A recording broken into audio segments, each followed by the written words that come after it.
boomers versus Gen Z. Kita pasti familiar dengan perbedaan tersebut, gitu kan?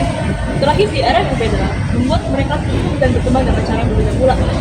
Generasi boomer dengan didikan ala-ala militernya, dan generasi Z dengan didikan yang sangat erat dengan perkembangan teknologi. Namun, di era sosial media ini, kita sering mendapati perbedaan gaya, nilai, dan cara berkomunikasi antara dua generasi ini yang seringkali menimbulkan konflik. Baik itu di lingkungan sekolah, tempat kerja, kuliah, atau bahkan lingkungan keluarga sekalipun. Apa yang menjadi dasar dari penyebabnya?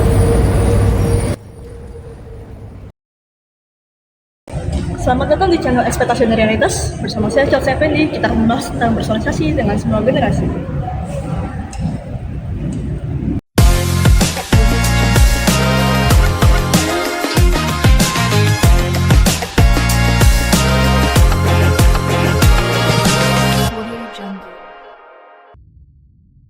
Nah, hari ini tentu aku tidak sendirian ya teman-teman. Ada satu orang mahasiswa yang kebetulan juga merupakan satu teman jurusan dan satu kelompok aku ya yang akan menemani obrolan kita pada hari ini. Kita kenal dulu nih dengan Babang Alvin Sudata. Halo guys. Nah, apa kabarnya Bang? Baik. Mau dipanggil abang atau kakak nih? Kakak aja. Kakak aja ya, oke. Nah, seingat aku kalau masalah Kak Alvin ini tahun 2004 ya lahirnya, bener nggak? Betul. Berarti pasti Gen Z dong ya? Ya. Sama lah ya. Nah, topik kita hari ini nih Bang, Kak, tentang boomers dan Gen Z.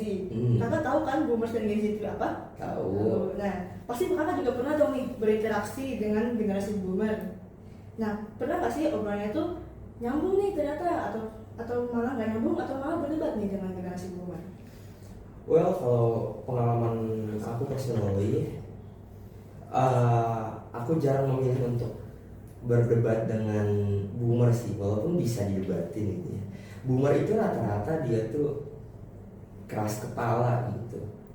Bukan keras kepala juga sih, maksudnya mereka merasa Berprinsip lah ya. Iya, mereka yang paling benar karena mereka udah punya pengalaman yang cukup banyak dan mereka merasa bahwa pengalaman itu emang harus diikutin. Kalau nggak sesuai sedikit ya mereka ngerasa kayak kamu tidak akan pernah bisa selamat dari hal ini gitu kan. Jadi kalau aku personally, aku pasti ngerasa ini orang tuh pengennya cuman maunya ngenasehatin orang, tapi kalau misalkan didebatin sedikit dia nanti bakal jadi self defense gitu. Jadinya ya lebih baik kita kayak ngedengerin dia ngomong aja lah gitu. Mengalah ya, lebih benar mengalah. Iya, kayak contoh nih, misal opa aku dulu pernah ngomong kayak, opa nggak bakal tanggung kalau kamu bakal gimana, misal kayak gitu. Ya, itu kan jadi kayak nggak enak didengar lah gitu lah kan. Ya kita juga sadar bahwa generasi boomer ini tuh maunya sebenarnya cuma kepengen didengar aja. Kalau aku personally aku nggak gitu permasalahin cara mereka ngobrol, karena aku pikir kayak ya udah, yang penting diiyain aja dulu, terus masukan mereka ya kita jadikan pembelajaran untuk kita aja, nggak perlu didebatin karena mereka nggak bakal bisa relate dengan apa yang mereka alami dengan apa yang kita alami. Itu kan hal yang jauh berbeda. Dari generasi boomer itu kan mereka hidupnya cukup keras untuk bertahan hidup, mereka tuh lebih cenderung untuk how to survive, sedangkan kalau kita itu lebih cenderung untuk how to adaptable, jadi harus bisa lebih beradaptasi lah daripada sekedar ayo kita harus kerja keras gitu. Tapi kita juga Gen Z pasti mikir juga kerja cerdas, nggak melulu kerja keras aja gitu, karena itu kan dibentuk dari zaman dulu itu. Kalau boomer itu kan pada saat zaman kemerdekaan ya, kayak masih zamannya perang dunia kedua itu, 1945 itu sampai 1960-an maybe buat boomer. Iya. Itu kan mereka kayak masih berjuang gimana caranya mendapatkan ekonomi yang stabil di saat perang itu baru selesai. Jadi kayak ibaratnya bumi itu baru keriset gitu lah. Dan berbeda dengan zaman kita yang udah semua serba ada, kita dituntut untuk bisa serba bisa. Jadi bukan lebih mikirin ke gimana caranya bertahan hidup, tapi gimana caranya adaptasi dengan hidup gitu. Well, kalau dibilang lebih susah atau lebih gampang mana, sebenarnya sama aja, tingkat kesulitannya sama aja.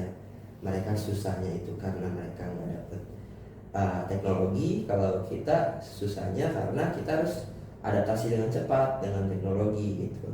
Dan itu juga berpengaruh dengan bagaimana cara kita berkomunikasi. Kalau orang zaman dulu itu teknologi belum ada, mereka itu lebih cenderung untuk berkomunikasi secara lebih baku ya kalau menurut aku ya.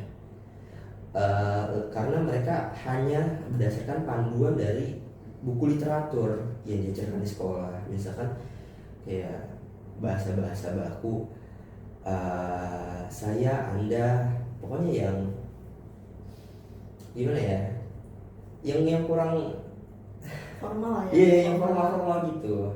Kalau kita itu kan udah cenderung teknologi berkembang dan kita berkomunikasi juga jauh lebih fleksibel, kita jauh lebih bisa memahami segala situasi. Balik lagi ke sebelumnya, karena kita cenderung untuk belajar untuk beradaptasi. Jadi harusnya komunikasi dengan boomer itu nggak perlu dibawa sampai yang emosi banget, yang berdebat banget. Berdebat perbedaan pendapat itu pasti ada, tapi lebih baik ya kita iyain aja, berusaha memahami sudut pandangnya si boomer inilah.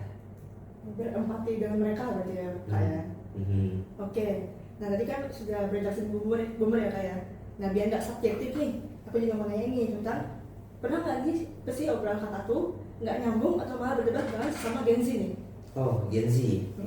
Wah, ini mah udah sering banget ya guys ya. Kan kita juga tumbuh di lingkungan yang Gen Z juga, dari sekolah sampai ke kuliah juga kan ya satu generasi semua. Jadi aku rasa ini udah pasti jadi makanan sehari-hari. Dan dalam komunikasi itu nggak mungkin kalau kita nggak berbeda pendapat sama sekali, karena kan setiap orang itu memiliki latar belakang yang beda. Itu mempengaruhi bagaimana cara mereka untuk memiliki pola pikir, membentuk pola pikir. Bisa aja dari keluarganya ada yang berpikir bahwa rasa sayang itu tuh dengan ngomelin gitu. Ada yang berpikir dengan rasa sayang itu dengan ngomong secara baik-baik, dibimbing secara baik-baik, bukan diomelin gitu. Dan dari perbedaan tersebut tuh bisa terjadi konflik. Misalkan yang satu ngomelin karena bilang rasa sayang, yang satu ngerasa diomelin karena dibenci. Jadi kan ekspektasinya berbeda gitu kan. Terus balik lagi ke yang satu yang ramah itu, kalau ngomong baik-baik disangkanya kayak kamu gak peduli sama aku gitu, katanya begitu. Padahal itu adalah bentuk dari kita berusaha menyampaikannya secara lembut dan tulus gitu. Itu menurut kita adalah bentuk cinta misalnya. Tapi karena perbedaan dari latar belakang dan pola hidup sosialnya, jadinya akan memiliki kecenderungan perbedaan antara manusia satu dengan manusia lainnya gitu. Oh, berarti perdebatan itu tidak selalu antar generasi ya Bang Kak ya. Tapi juga tentang yang mendasarinya itu adalah tadi dibilang pola pikirnya ya, cara budaya tumbuh kembangnya. Oke. Nah itu sorry motong. Kalau berkaitan dengan pola pikir itu tuh ada sebenarnya satu teori yang sedikit relevan dengan hal ini, namanya uncertain reduction theory. Ini tuh adalah teori ketidakpastian. Jadi teori ketidakpastian di sini tuh berperan ketika kita tidak saling mengetahui bagaimana pola pikir satu sama lain. Misalkan tadi si A dengan si B tumbuh di lingkungan yang berbeda, mereka baru saja kenalan dan mereka tidak mengetahui bahwa si A ini ternyata lebih sukanya kalau dialus-alusin gitu, si B ini lebih sukanya kalau marah-marah. Itu tuh menurut dia jauh lebih baik daripada ngomong secara pelan-pelan gitu. Nah, kan itu kedua orang ini saling tidak mengetahui antara si A sama si B-nya. Ketidaktahuan ini mereka akan mengisi dengan ekspektasi yang ada di pikiran mereka. Misal si A tumbuh di lingkungan yang halus, si A bakal berekspektasi bahwa orang ini juga akan terbiasa dengan cara ngomong yang halus. Begitupun juga si B juga bakal berpikir bahwa si A ini akan terbiasa dengan nada tinggi atau dengan ocehan. Nah, uncertain reduction theory ini itu yang bisa membuat konflik sebenarnya, karena dari ekspektasinya itu akan menimbulkan ketidaksesuaian dengan realita. Nah, ketika tidak sesuai dengan realita ini, sebenarnya ada lagi teorinya. Namanya teorinya itu adalah EVT, Expectation Violation Theory. Nah, kenapa aku bilang EVT ini relevan? Karena ketika kita sudah berekspektasi dan setelah kita berdinamika dengan orang tersebut, ternyata realitanya itu tidak sesuai. Ketika realita itu tidak sesuai, maka ini akan menimbulkan konflik baru. Jadi kayak, loh, kok kamu marah-marah? Padahal bentuk marah itu menurut dia adalah bentuk rasa sayang. Nah, jadi karena ketidaksesuaian ini dia jadi merasa kayak, aduh, aku tersakiti di sini, aku jadi kecewa sama dia karena dia ngomelin aku, misalkan kayak gitu. Nah, itu tuh nggak bagus, guys. Jadi ekspektasi itu boleh, tapi kalau misalkan kita langsung mengeneralisasikan hal itu sebagai sebuah fakta, padahal itu masih belum pasti, guys. Kita mengeneralisasikan itu sebagai sebuah fakta ke orang si B ini bahwa ini orangnya baik gitu, itu nggak boleh, karena nanti ketika ekspektasinya dilanggar, nanti akan ada timbul rasa kecewa itu. Nah ini guys, kalau kalian gak mau sakit hati, kalian jangan berekspektasi terlalu tinggi, guys. Quotes hari ini ya kawan-kawan ya. Ya, karena kalau rumus agar tidak sakit hati itu jangan pernah berekspektasi dengan orang lain, khususnya sama manusia.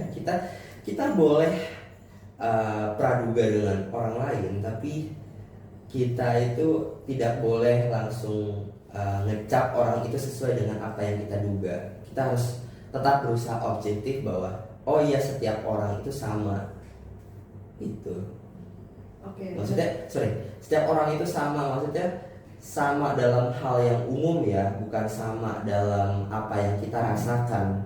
Misalkan secara umum, oh iya, dia juga memiliki perasaan, dia juga memiliki pengetahuan. Jadi kita tidak menganggap remeh lawan bicara kita berempati. Itu yang paling penting, guys. Harus berempati dengan lawan bicara. Oke, terima kasih pengalamannya ya kak ya. Nah selanjutnya nih, aku bakal mengatakan satu pernyataan nih untuk kakak. Nah kakak tinggal bilang setuju atau nggak setuju dengan pernyataan itu. Oke? Paham kak? Siap ya. Nah yang pertama, boomers itu identik dengan keras kepala. Setuju nggak setuju? Setuju. Setuju. Nah yang kedua, Gen Z itu identik dengan pemalas atau kaum rebahan. Nah, Waduh. setuju nggak setuju? Pilih satu dulu ya, tapi dulu. Kalau jawabannya yes or no, aku bakal pilih no. Oke, no. Tidak setuju berarti ya, Kak ya. Nah, selanjutnya, boomers itu identik dengan budaya patriarki. No. Tidak setuju. Lalu, Gen Z identik dengan persepsi child free. Sorry, tadi boomers ya? Iya, budaya patriarki. Budaya patriarki, yes. Yes, Yeah. oke. Yang terakhir, Gen Z identik dengan persepsi child free. Child free itu yang Yang tidak mempunyai anak, gitu loh Kak. no. Tidak ya. Oke, nah kita bahas satu-satu ya Kak. Boleh tahu nggak nih, kenapa setuju dengan boomers identik dengan keras kepala? Karena itu tadi, mereka merasa mereka yang memiliki pengalaman yang paling banyak. Jadi mereka merasa itu adalah hal yang paling benar.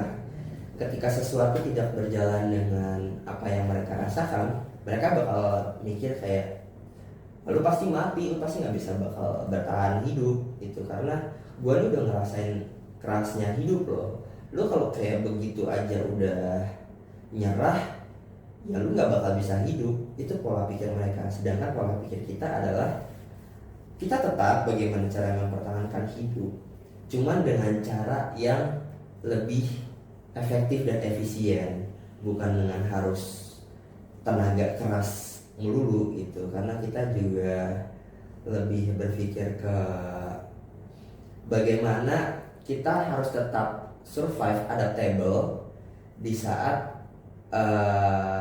kita itu dipenuhi dengan banyak tuntutan. Jadi makanya itu tadi, lanjut ke pertanyaan berikutnya apa tadi? Ya, itu pemalas. Iya, Gen Z namanya pemalas. Ya, jadi kalau misalkan kita ngelihat kayak tadi berhubungan dengan yang pemalas tadi tuh guys. Pemalas itu tuh sebenarnya Gen Z ini sedang berusaha untuk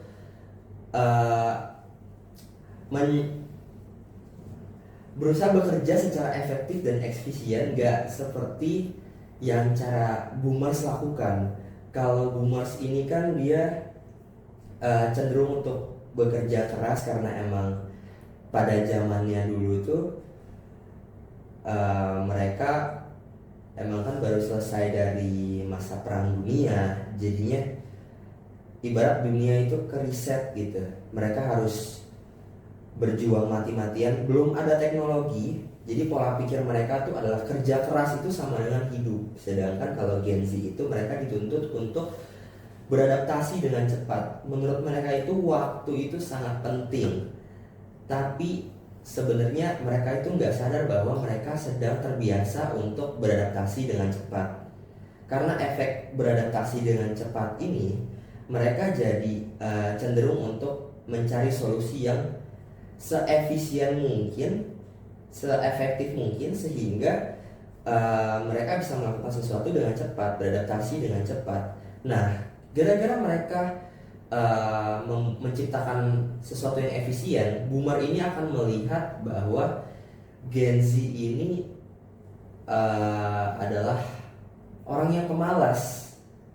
Jadi mereka tuh ngerasa kalau lu nggak ngelakuin effort yang banyak, ya lu berarti tidak bekerja gitu kan. Rata-rata antara boomer sama Gen Z bedanya kayak gitu kan. Aduh, dasar pemalas lu, tidak bekerja. Padahal mereka sedang melakukan apa yang menurut mereka bisa dengan efisiensi waktu sebaik mungkin. Nah, karena mereka berusaha efisien itu, mereka jadinya lebih cenderung untuk perasaan ya, pola pikir mereka, mindset mereka, alam bawah sadar mereka bahwa untuk mempertahankan diri dalam bekerja seefisien mungkin itu adalah hal yang bagus. Jadi makanya Gen Z zaman sekarang tuh lebih cenderung merasa work-life balance lah kalau kata mereka, kayak antara kesehatan mental mereka sama pekerjaan mereka itu harus sesuai. Kenapa? Karena mereka terbiasa untuk ditanamkan alam bawah sadarnya bahwa mereka harus tetap bisa berpikir dengan baik, yaitu tadi dengan cara mental mereka harus tenang. Jadi makanya mereka dikit-dikit ngerasa, gue harus self healing nih karena gue udah ngerasa capek banget kerja. Nah, karena hal yang jadinya negatif itulah yang mereka nggak sadari, bahwa harusnya pola pikir mereka bukan lebih ke mental mereka, tapi bagaimana mereka itu tetap menjadi orang yang efisien. Jadi sebenarnya bukan malas guys, mereka hanya berusaha untuk bertahan hidup dengan caranya mereka, dengan cara mental mereka harus baik dulu, sehingga mereka bisa berpikir dengan baik, menyelesaikan masalah dengan secepat mungkin. Karena kita dituntut untuk beradaptasi dengan teknologi yang berkembang sedemikian cepat begitu. Inilah contoh Gen Z yang sehat ya guys ya. Oke, Oke, makasih lanjut. Bang. Lalu yang pernyataan dua terakhir nih, yang boomers itu identik dengan budaya patriarki. Kenapa tuh? Setuju atau setuju ya Bang? Oh ya, setuju tadi. Budaya patriarki itu sebenarnya titisan dari nenek moyang guys. Jadi dari zaman dulu itu kan antara pembagian tugas laki-laki dan perempuan itu terbagi secara jelas. Jadi perempuan ini kan dipandang sebagai makhluk yang lebih lemah. Patriarki ini sebenarnya berusaha untuk melindungi wanita agar tidak terlalu bekerja keras, karena mereka tugasnya adalah untuk meneruskan keturunannya. Jadi mereka harus menjaga bagaimana kondisi mereka tetap sehat untuk melahirkan dan mengandung selama 9 bulan itu. Caranya adalah mereka tetap di rumah agar tetap aman. Wanita harus diamankan di rumah agar mereka bisa terus memberikan keturunan. Itu sudah menjadi insting dasar manusia sebagai kalau di biologi itu kita masuk ke kingdom animalia. Jadi sebenarnya kita itu termasuk hewan, tapi karena kita memiliki kemampuan yang lebih istimewa dikasih sama yang maha pencipta, jadi ya kita bisa lebih beradaptasi lah. Well, intinya patriarki itu berdasarkan dari nenek moyang itu tadi kan. Wanita itu kan emang sengaja didesain untuk di rumah saja, sedangkan laki-laki emang sengaja didesain untuk membantu wanita. Konsep patriarki itu adalah membantu wanita. Oleh karena itu laki-laki itu harus bekerja lebih baik lagi pada saat itu memburu. Jadi berburu hewan liar itu dianggap adalah sesuatu kehormatan bagi laki-laki untuk bisa menghidupi wanitanya. Kalau misalkan dibalik konteksnya kayak wanita untuk memburu bisa, sebenarnya bisa, tapi akan menjadi kurang efektif. Kenapa? Karena kita secara dasar itu diciptakan laki-laki itu memiliki hormon testosteron yang lebih tinggi. Itu membuat otot manusia di laki-laki menjadi lebih kuat. Jadi mereka emang sengaja didesain untuk menjadi pekerja, bukan menjadi pengurus rumah tangga. Well, sebenarnya pengurus rumah tangga ini juga adalah konsep dari patriarki, bukan asli dari yang seharusnya diciptakan dari awalnya. Dari awalnya tuh wanita itu cuman tugasnya mengandung aja, cuman karena laki-laki udah bekerja memburu, jadi wanitanya ini ikutlah membantu dari tugasnya laki-laki ini untuk memasak, mengurus rumah. Pada saat itu of course bukan rumah ya, pasti goa. Jadi kayak bagaimana mereka merawat goa, itu sebenarnya semuanya adalah tugas laki-laki. Patriarki itu semuanya laki-laki yang ngurusin. Kalau kita lihat di zaman sekarang, contoh patriarki yang benar itu adalah kita membantu istri kita untuk cuci piring, untuk cuci baju, untuk bekerja juga. Pokoknya semua itu kita yang bantuin. Itu konsep patriarki.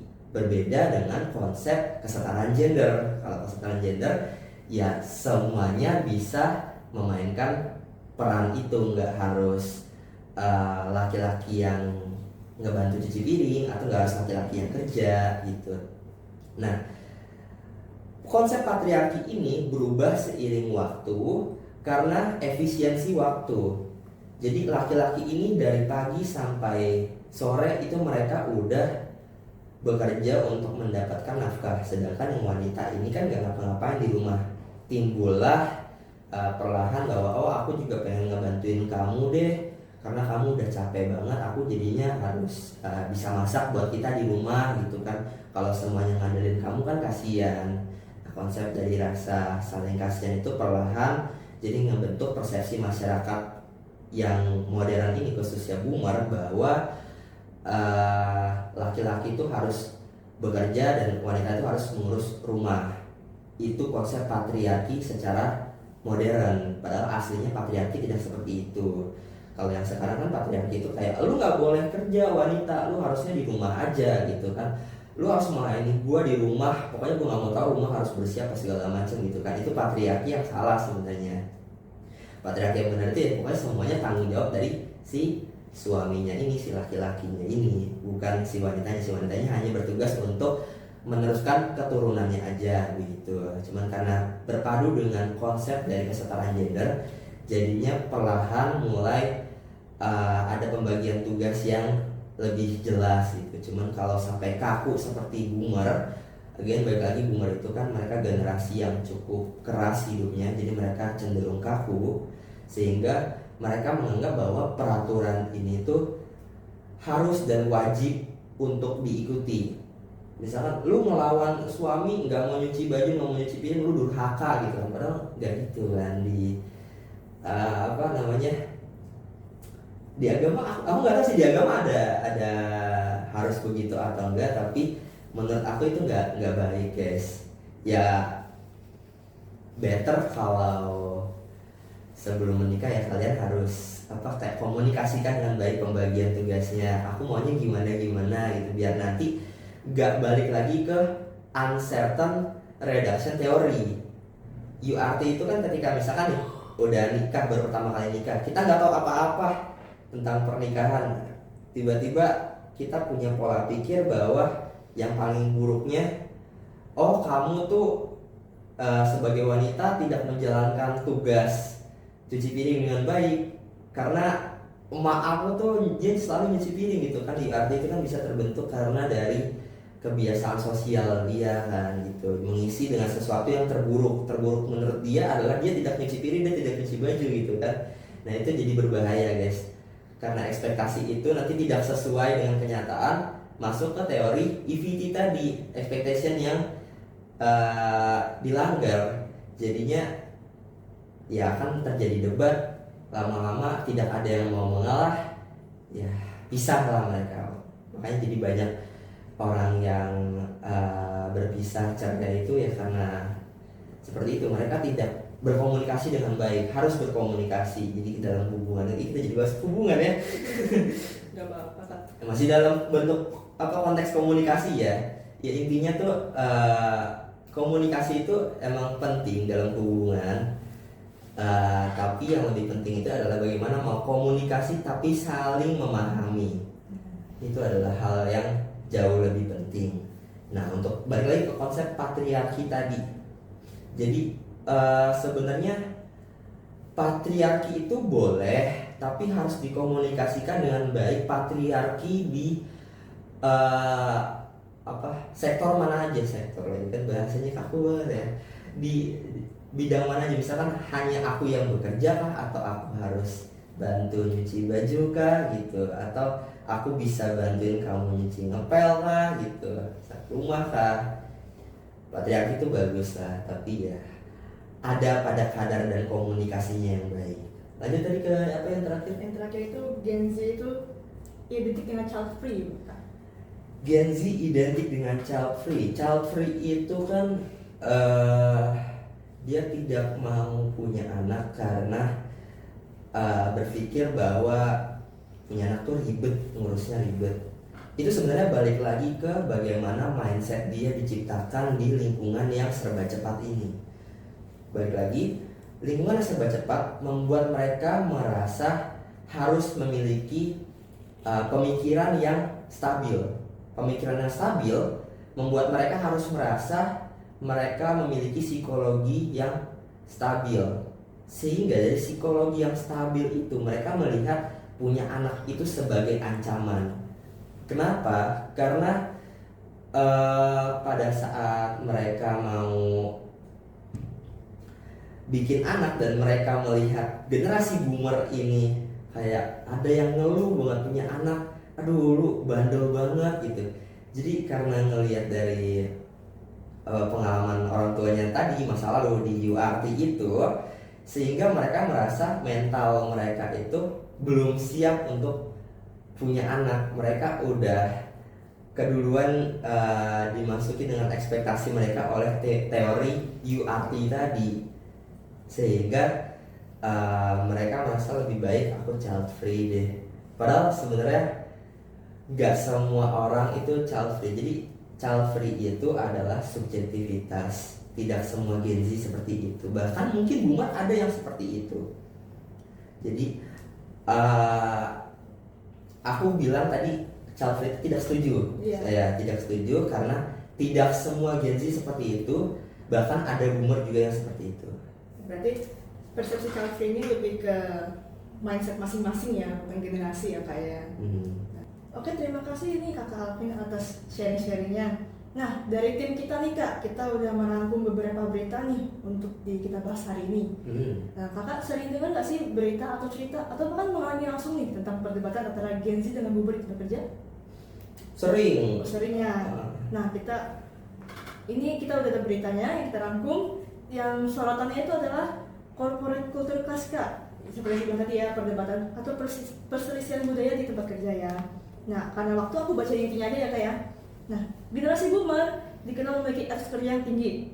Mereka cenderung berpandangan bahwa hadir secara fisik atau on-site, kerja keras non-stop dan lembur, serta menghargai hierarki dan struktur organisasi itu adalah bentuk loyal terhadap perusahaan. Sementara Gen Z lebih menghargai fleksibilitas, work-life balance, kerja cerdas, dan makna dalam pekerjaan. Mereka lebih cenderung berpandangan, oh yang penting kerja selesai lah, toh target juga udah tercapai kan.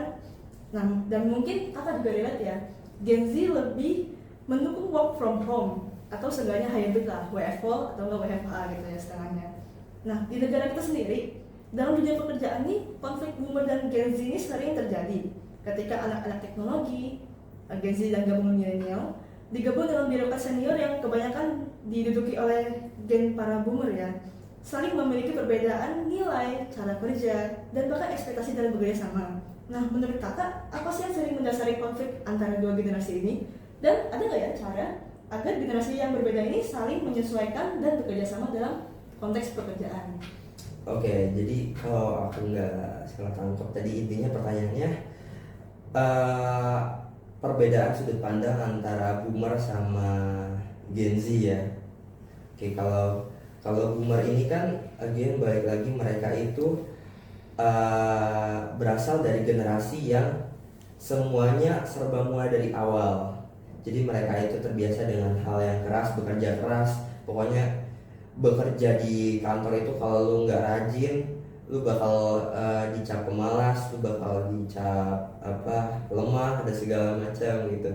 Padahal itu karena dari teori itu karena mereka dari pemahaman mereka, alam bawah sadar mereka, yang dimana mereka harus bekerja keras untuk survive dalam hidup. Sedangkan Gen Z itu dia survive untuk hidup dengan cara beradaptasi dengan teknologi yang sedemikian rupa cepat sehingga harus mementingkan efisiensi waktu untuk dalam bekerja. Jadi tadi makanya dibilang bahwa Gen Z itu lebih suka work from home ya.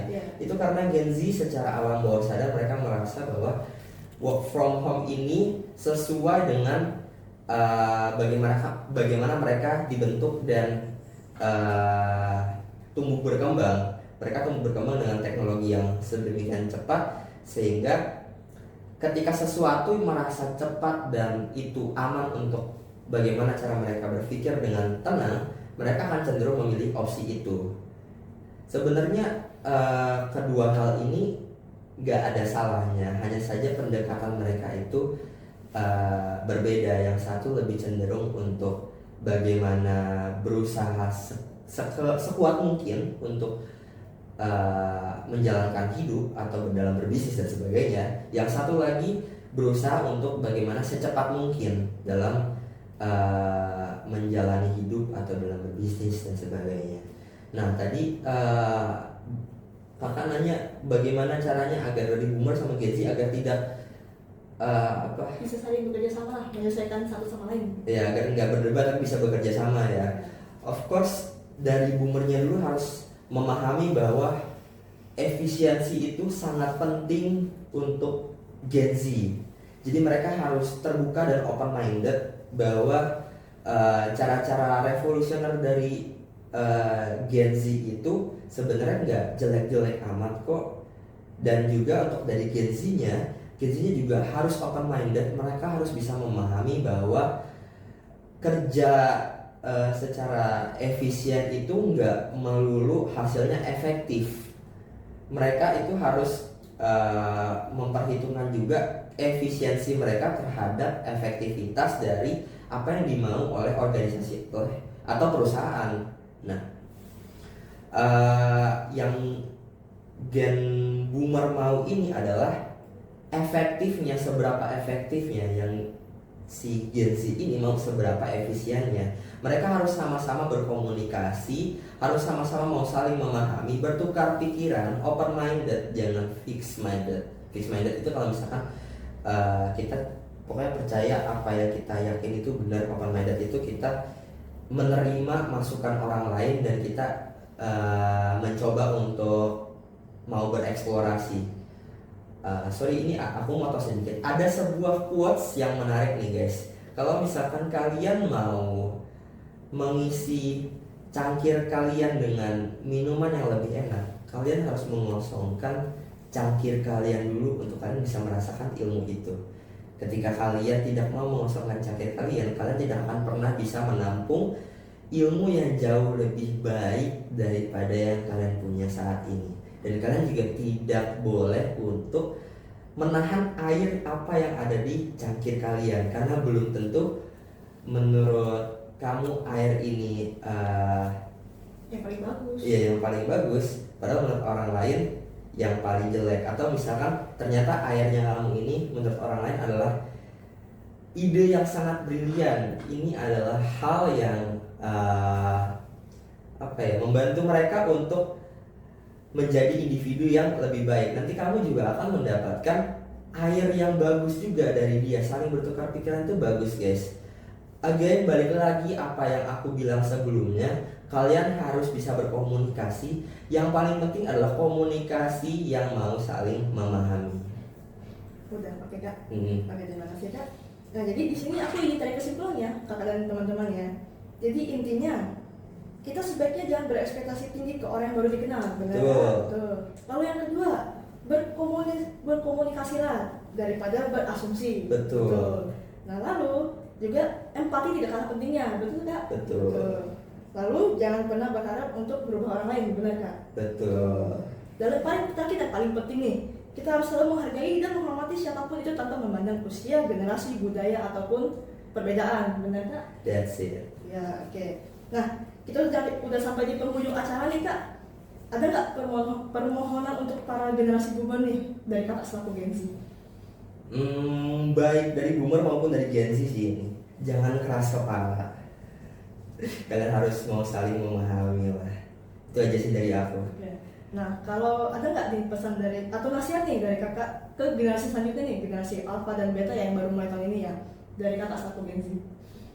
Sama, jangan keras kepala juga. Ilmu itu tidak akan ada habisnya guys. Kalian harus bisa merasakan bahwa ilmu itu jauh lebih mahal daripada sekedar duit. Itu kalian kalau punya duit, kalian belum tentu bisa menghasilkan duit itu kembali. Tapi ketika kalian memiliki ilmu, kalian tanpa duit pun kalian bisa mendapatkan duit. Kalian bisa survive dalam kehidupan. Harus mau saling berbagi ilmu dan mau saling toleransi antar generasi, antar ras, antar suku, antar agama, gitulah. Oke, yang terakhir nih kak, ada nggak kata-kata penyemangat buat sama para Gen Z? Semangat. Oke, ada penyemangat ya kawan-kawan ya. Bercanda. Kata-kata penyemangat hari ini, apa ya? Untuk para Gen Z ya. Aku tahu hidup kalian berat, karena kalian dituntut untuk menjadi serba bisa di saat kalian harus menemukan solusi seefektif mungkin. Tidak ada cara satupun yang instan untuk mendapatkan hal itu. Harus berlatih dengan sering-sering, maksud aku kita harus sering mendapatkan sesuatu yang jauh lebih jauh lebih keras daripada apa yang kamu rasakan. Ketika kamu mendapatkan sesuatu yang jauh lebih keras, kamu akan merasa lebih rajin lagi untuk melakukan apa yang kamu lakukan sekarang. Jadi jangan berpikir bahwa dirimu itu, aduh aku lemah banget di sini, enggak. Bikin kamu semakin semakin susah. Ya, kalau kamu bisa mendapatkan jalan hidup yang semakin susah, berarti kamu berada di jalan yang tepat. Nanti kemudian harinya kamu akan mendapatkan hal yang sama, kamu akan merasa itu jauh lebih mudah. Gak apa-apa sekarang susah, gak apa-apa banget, jalanin aja, itu berarti kamu benar. Kecuali emang buntu ya, udah tahu ini gak bisa tapi kamu masih paksain. Nah itu kadang pola pikir Gen Z itu kan, dia berusaha mencari solusi selalu yang paling efisien gitu kan. Kita juga harus tetap objektif lah. Ya gitu aja sih dari aku. Tetap semangat pokoknya, apapun itu, sesusah apapun itu tetap semangat. Aku tahu kamu pasti bisa. Oke. Nah, demikian sesi ngobrol-ngobrol santai kita pada hari ini ya. Semoga dari semua hal yang kita dapatkan dari awal ke akhir, kita bisa mengambil yang baiknya, sedangkan membuang atau memperbaiki yang buruknya. Agar menjadi pribadi yang open-minded, memiliki semangat untuk terus belajar dan berprinsip bahwa perbedaan bukanlah halangan. Nah, sekali lagi terima kasih untuk Kakak Alvin Sudarta sudah menemani sesi kita pada hari ini. Dan terakhir, mewakili tim IR, aku mengucapkan terima kasih. Semoga kita semua diberi kesehatan, jasmani dan rohani, kelancaran dalam berkarya, dan kesuksesan yang melimpah. Nah, Kak, kita mau posting dulu nih, Kak. Boleh. Kalau aku bilang ekspektasi dan realita, Kakak bilangnya gini ya. Bersosialisasi dengan semua generasi. Gesturnya tuh bersosialisasi dengan semua generasi. Oke, siap, Kak? Oke. Ekspektasi dan realitas. Bersosialisasi dengan semua generasi. Semangat. Semangat. Dadah.